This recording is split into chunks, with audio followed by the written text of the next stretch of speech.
paz do Senhor Jesus Cristo, meus queridos e amados irmãos. Mais uma vez, esse quem vos fala é vosso irmão em Cristo, irmão Miguel. Irmãos, hoje nós vamos estar fazendo a segunda parte do estudo sobre a santidade. Primeira parte a gente falamos que não são somente as vestimentas, mas tem também o interior. E agora a segunda parte da santidade que nós vamos abordar, vamos falar um pouco sobre as lutas e as guerras que nós temos no nosso interior. E muitas pessoas sofrem interiormente sem saber que ela precisa de uma libertação. Então cabe a nós, cabe aos pastores, aos obreiros, orientar essas pessoas quando elas chegam no nosso ministério. Então não basta tão somente a gente falar das vestimentas, a gente falar que não pode cobiçar, a gente falar que não pode adulterar.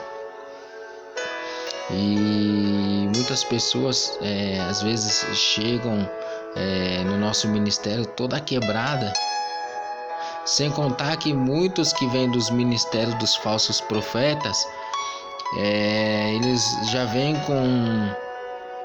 com a mente totalmente cauterizada, e elas precisam de apoio, elas precisam de ensino, elas precisam de estudo. Elas precisam que alguém esteja ali ajudando ela. Muitas pessoas acham que às vezes por falta do pão, por falta do emprego, é que o diabo ele coloca impedimento na nossa vida para a gente não ter o pão de cada dia, para a gente não ter um emprego. Só que por muitas vezes isso é uma aprovação de Deus sobre a nossa vida. E muitas pessoas vêm de outros ministérios achando que isso são demônios, só que por muitas vezes são provações de Deus sobre as nossas vidas. Então, uma vez uma irmã que mora aqui debaixo de casa, a gente estava conversando com ela era lá da igreja da Universal. Ela falou que lá os pastores ensinam para eles que se você não tem uma condição boa de vida, não tem um carro bom, um emprego bom, uma casa boa, você tem um espírito maligno, que é o espírito da miséria. Aí eu dei risada, né? Aí eu falei pra ela, isso aí é antibíblico, isso aí tá fora da Bíblia, porque Deus permite a gente passar provações, e o apóstolo Paulo fala que a gente não tem que buscar riqueza, Deus fala que a gente tem que trabalhar do suor do nosso rosto.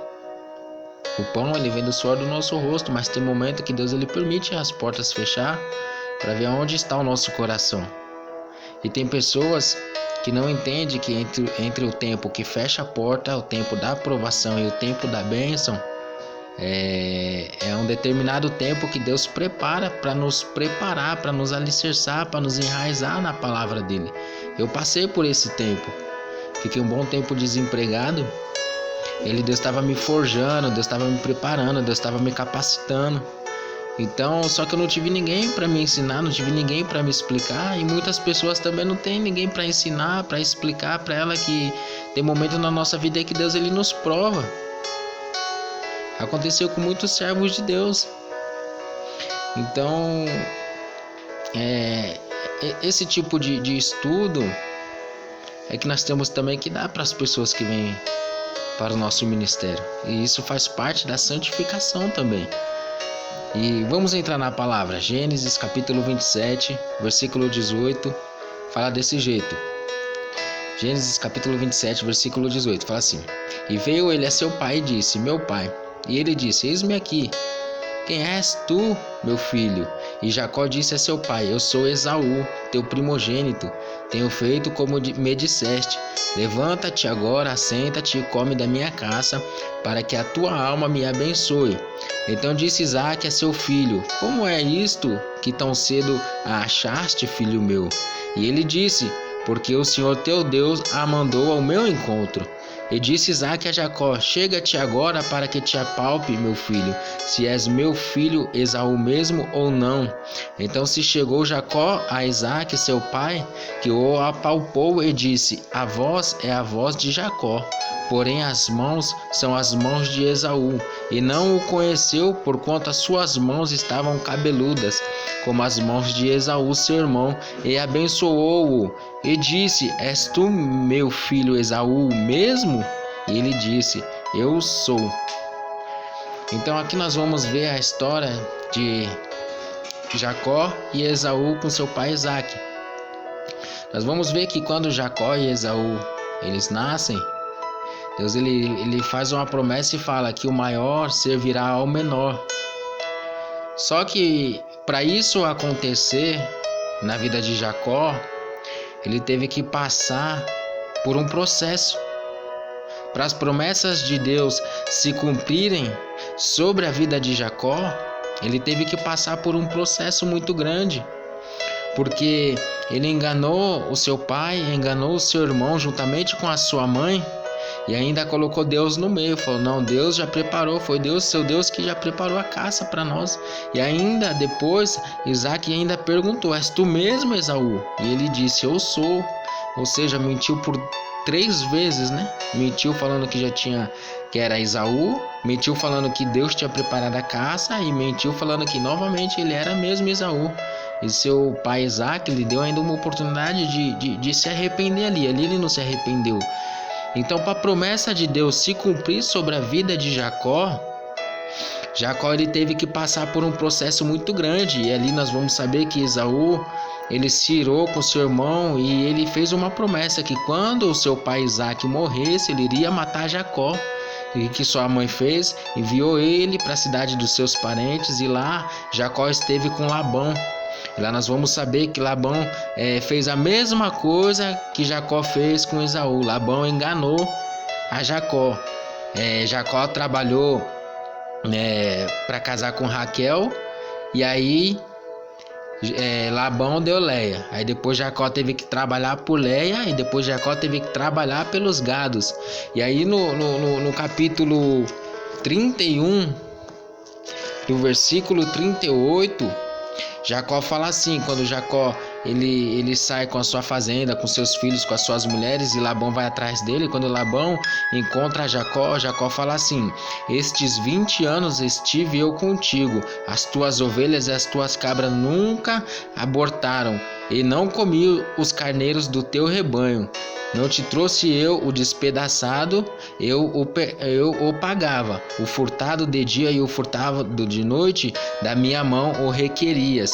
Estava eu de sorte que de dia me consumiu o calor, e de noite a geada, e o meu sono foi-se dos meus olhos. Tenho estado agora 20 anos na tua casa, 14 te servi por tuas 2 filhas, e 6 anos pelo teu rebanho. Mas o meu salário tem mudado 10 vezes. Se o Deus de meu pai, o Deus de Abraão, e o temor de Isaque não fora comigo, por certo me enviarias agora vazio. Então aqui que nós vamos entender que Jacó, ele teve que passar 20 anos da sua vida para Deus mudar o caráter de Jacó, para Deus transformar o interior de Jacó, para que ele pudesse ser herdeiro da promessa que Deus fez sobre a vida de Abraão, de Isaque, sobre a vida dele. Porque ele enganou, era um enganador, ele era um mentiroso. Então Deus precisou transformar o seu interior para que a promessa de Deus pudesse se cumprir na vida de Jacó. Assim é também nas nossas vidas, na vida de muitas pessoas. Quando chega na presença de Deus, se a gente pregar somente as vestimentas, aquela pessoa vai continuar sendo um mau caráter. Se aquela pessoa é avarenta, ela vai continuar sendo avarenta. Se aquela pessoa é mentirosa, ela vai continuar sendo uma mentirosa. Por quê? Porque não tem nenhum tipo de estudo ensinando ela a sair da mentira, ensinando ela a sair da avareza, ensinando ela a viver verdadeiramente para Deus. Não está tendo acompanhamento. As pessoas não estão sendo acompanhadas de perto pelos líderes espirituais, para que eles possam ser libertos totalmente do seu interior. Então, se nós só pregarmos as vestimentas, o interior da pessoa não vai ser mudado. Porque a gente fala, se você usar batom, vai pro inferno. Se usar bermuda, vai pro inferno. Então ele sempre vai ficar isso com aquilo na mente. Vai falar, então vou deixar a bermuda, vou deixar o batom, vou deixar a calça. E o interior continua corrompido. Uma outra experiência que eu tive nesses dias que me chateou muito. Tinha um irmão, aí ele falou assim... a gente tava ajudando a irmã. Aí ele buscava a irmã e eu levava ela para casa, que ela passou por um síndrome do pânico e passou por uma depressão. Então os demônios estavam atormentando ela. Então a gente precisava fazer isso e buscá-la e levá-la. Então pregar a palavra, falar do amor de Deus, até Deus tirar esses demônios, até Deus arrancar esses demônios e ela começar a se alicerçar na presença de Deus, ela começar a se enraizar na presença de Deus, na palavra, na oração, no jejum. E aí sim também ali, automaticamente, quando a gente vai se achegando perto de Deus, Deus ele vai nos limpando, vai limpando as nossas vestes, vai limpando as nossas imundícias, vai nos tirando da vaidade, vai tirando o medo, vai tirando a tristeza, o ódio. E o que aconteceu? Passado mais ou menos uns quase 2 meses, mais ou menos, nesses dias o irmão falou assim, que não ia passar lá mais para buscar a irmã, porque ele estava perdendo tempo. E ele sabia que era o diabo que estava enganando ele, porque ele não estava conseguindo chegar na oração das 6, e aí não ia ajudar mais a irmã por causa disso, porque a irmã não queria saber de nada da doutrina. Aí eu fiquei pensando, orei a Deus, eu fiquei muito triste, muito chateado com isso que o irmão falou, porque não é só porque, irmãos, nós não estamos vendo a mudança nas vestes da pessoa, que Deus não está mudando a pessoa. Nós temos que parar de enxergar as pessoas somente por fora. Aí nós vamos perder a alma da irmã porque ela não mudou o seu exterior, porque ela não está usando uma saia longa, porque ela não parou de se pintar, porque ela não parou de pintar o cabelo, porque não abandonou o jeans, não abandonou o salto alto. Mas e o interior dela? E a síndrome do pânico? E a depressão? Coisas mais importantes que as pessoas precisam ser libertas, a gente não está preocupado. Agora eu te pergunto, na onde que fica o amor? O amor vai para onde? Se era nós, pregadores da doutrina, que amamos verdadeiramente o nosso próximo, que era para estar ali, para acolher, para estender as mãos, para abraçar, para ajudar, não estamos fazendo isso só porque a pessoa não quer mudar as suas vestimentas. Nós temos que entender que o papel nosso, o papel do obreiro, do pastor, do líder espiritual é pregar e ensinar. E o papel do Espírito Santo, que é convencer o homem do pecado, do juízo e da justiça. Então quem vai convencer o homem é o Espírito Santo através da nossa vida. Mas se a gente não amar aquela pessoa, a gente sempre tá falando, mano, não pode usar saia, não pode usar batom, não pode usar salto alto. Aí daqui a pouco ela vai pensar, mas e o amor? Eu tô precisando da libertação da minha depressão. Eu tô precisando da libertação da síndrome do pânico. Eu tô precisando da libertação do homossexualismo. Eu tô precisando da libertação do lesbianismo. Eu tô precisando de ajuda espiritual, porque eu sou pai de família, eu perdi o emprego. Eu tô precisando de uma libertação porque o demônio tá me oprimindo. Nós sabemos que através das vaidades o demônio entra sim. Só que nós temos que entender que nós temos que acolher as pessoas e ajudar elas espiritualmente. Quantos já não ajudam mais as pessoas espiritualmente, não ora, não jejua pela vida da pessoa? E quantos de nós olhamos para as pessoas e falamos, não está na doutrina, não quer nada com Deus. Mas quem somos nós para saber do interior da pessoa se ela quer ou não algo com Deus? Talvez ela quer se achegar perto de Deus, talvez ela quer ser íntima de Deus. E a gente está condenando a pessoa somente por causa das vestimentas dela. Pessoas que daqui 3 meses, 4 meses, pode ser uma bênção na presença de Deus, porque Deus já transformou ela. Deus já mudou o caráter, já mudou o interior, já mudou o exterior também. Só que no início a gente não está tendo a paciência, a sabedoria de saber lidar com essas pessoas. Imagine se Jacó estivesse conosco. Deus precisou de 20 anos para mudar o caráter de Jacó. E quando ele saiu da terra do seu sogro Labão, ele disse: eu estive esses 20 anos com você e eu não te defraudei nada. Sabe por quê? Jacó não defraudou Labão? Porque Deus estava mudando o seu caráter. Deus estava transformando Jacó em um grande homem de Deus, para que a promessa de Deus pudesse ser cumprida sobre a vida de Jacó. Assim é nas nossas vidas. Eu mesmo, eu vim para o Evangelho faz 5 anos, quando eu tinha 26 anos. Só que Deus, ele teve de misericórdia da minha vida esses 26 anos. Deus não permitiu o diabo me arrastar para o inferno. Deus não permitiu de eu morrer. Deus não permitiu de eu ter depressão, de eu ter overdose, que eu usava drogas. Mas Deus me guardou ali. E quando Deus, ele me resgatou, ele começou a fazer uma transformação muito grande na minha vida.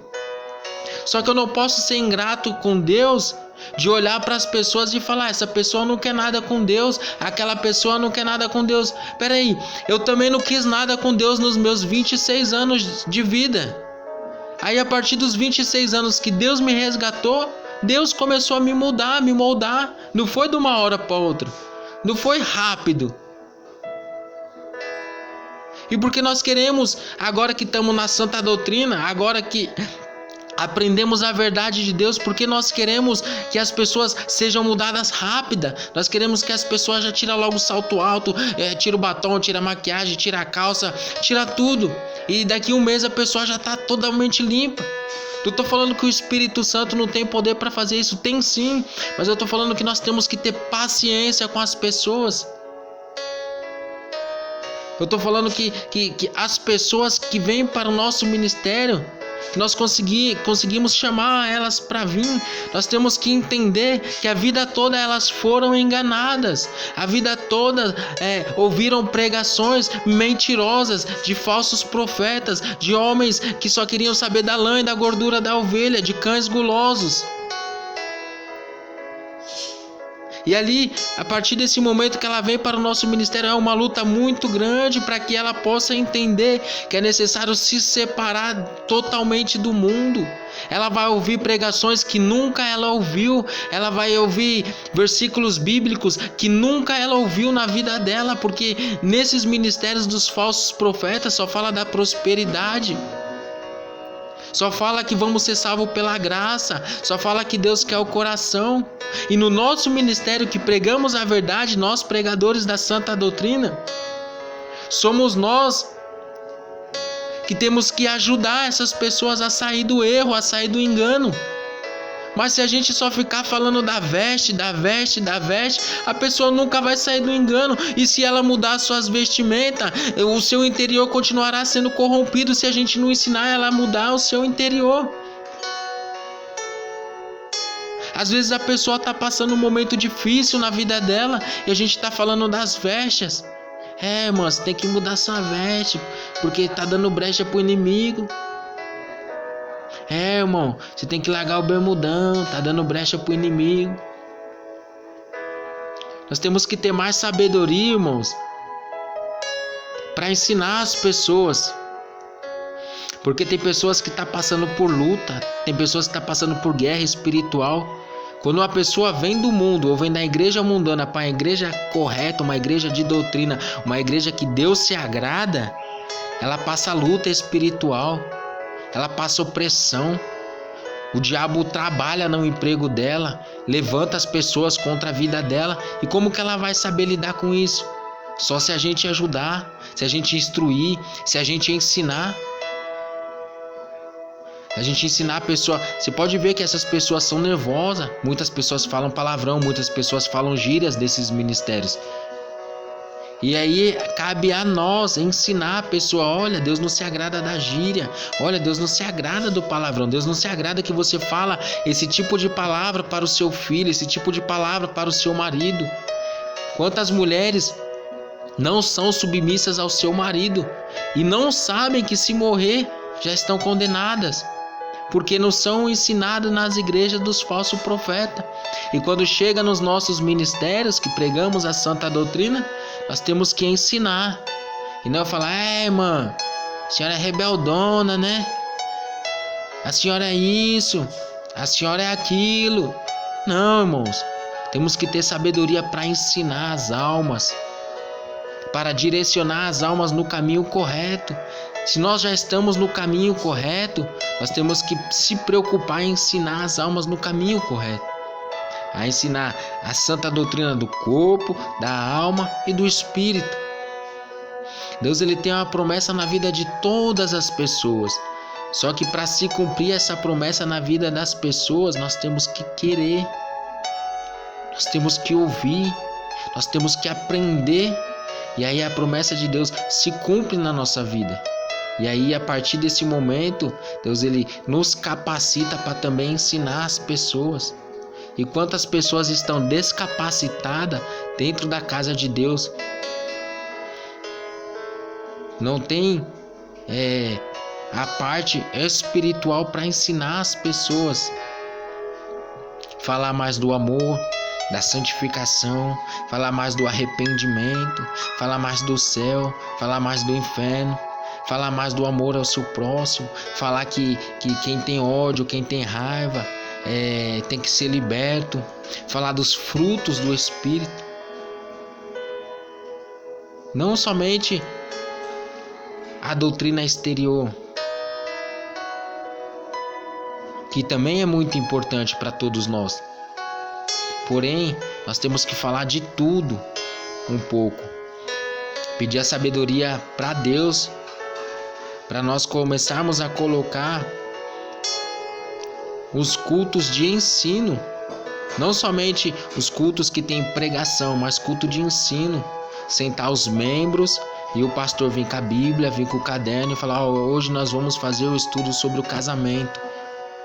Hoje nós vamos falar sobre a relação matrimonial, sobre o ato sexual do casal. Hoje nós vamos falar sobre o ensinamento dos filhos. Hoje nós vamos falar do perdão. Hoje nós vamos falar das vestimentas cristãs. Hoje nós vamos falar das peças íntimas. Hoje nós vamos falar sobre o batom. Hoje nós vamos falar sobre o amor que Jesus nos ensinou. Hoje nós vamos falar sobre o perdão. Isso é ensinamento. Nós trazer os estudos com temas e ensinar. Isso é um culto de doutrina. E não o seu culto de doutrina uma pregação, a qual muitos irmãos ouvem a pregação e por muitas vezes não conseguem compreender direito. Não tem como ficar sempre perguntando para o pastor, porque o pastor está ali para orar, está ali para atender os irmãos. E por muitas vezes muitas pessoas ficam sem resposta.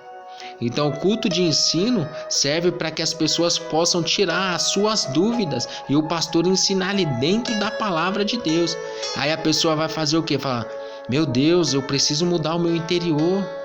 Eu estava chateando o meu vizinho, eu estava de birra com o meu vizinho, eu estava falando mal do meu vizinho e eu estou na doutrina, e se eu morresse eu ia para o inferno. É isso, a pessoa vai despertar. Deus, o Espírito Santo vai começar a transformar ela por dentro. Então ela vai ver que verdadeiramente tem pessoas que se importam com ela. Tem pessoas que se importam da maneira dela viver. Tem pessoas que se importam da maneira dela falar. E não somente da maneira dela vestir. Então é isso que nós temos que entender. Que as pessoas que vêm das igrejas, dos falsos profetas, elas vêm com a mente totalmente mudada. E nós temos que aprender que não é somente que devemos falar somente das vestimentas, mas também falar da mudança interior, das guerras espirituais, das lutas espirituais, dos momentos de provações, dos momentos de tentações na nossa vida. o momento a qual Deus permite Satanás nos tentar, o momento a qual Satanás tenta tocar na nossa vida, na nossa família. Então, tudo isso faz parte da santidade de um cristão, que 1 Pedro fala, 1 Pedro 1, 15 e 16, Pedro vai falar: sede santos em toda a vossa maneira de viver, porquanto aquele que nos falou, sede santos, assim como eu sou santo. Jesus é santo. Nós temos que ser santos em toda a nossa maneira de viver, o nosso interior, o nosso exterior, a maneira que estamos dentro da nossa casa, dentro do trabalho, na faculdade, na escola, na igreja, na casa das pessoas. Tudo isso faz parte da santificação. E quando estamos conversando com as pessoas, vigiar com a língua. Às vezes falamos algo que desagrada, às vezes falamos algo que não deveríamos falar. Tudo isso faz parte da santificação. Às vezes a pessoa está na doutrina das vestes, mas é um linguarudo. Que nem nós vemos, eu vou falar para os irmãos da Deus e Amor, muitos irmãos é uma fofocaiada que só. Porque não foi aprendido que deve guardar a sua língua, mas foi aprendido que não pode usar salto alto. Eu sei disso porque uma grande parte da minha família era da Deus e Amor. E eu via falando mal, fumando cigarro, falando isso, falando aquilo, mas estava na doutrina das vestes, achando que ia ser salvo. Só que não vai ser salvo quem está na doutrina das vestes, com vício, bebendo, falando mal das pessoas, também não vai ser salvo, irmãos. É isso que nós temos que entender. A salvação é Hebreus 12, 14. Segue a paz com todos e a santificação, sem a qual ninguém verá o Senhor. Então nós temos que ter paz com todas as pessoas, e a santificação do corpo, da alma e do espírito, sem a qual, se não tiver a santificação, ninguém verá o Senhor, ou seja, ninguém vai ter a sua salvação. Então a santificação é completa, não é só exterior e também não é só o interior, é o interior e o exterior. Então temos que pregar de tudo, para que as pessoas possam compreender que é necessário mudar por completo. É necessário ter uma transformação grandiosa na nossa vida para a gente chegar ao reino dos céus. Se nós estamos achando que vai ser fácil a gente chegar ao reino dos céus, não vai ser fácil, meus. Quanta mentira, quanto engano, quantas falsas profecias, quantos falsos arrebatamentos. E se nós não estivermos alerta, atentos, o diabo pode nos enganar também. E a gente pode estar achando que estamos caminhando em direção ao céu, estamos caminhando em direção ao inferno.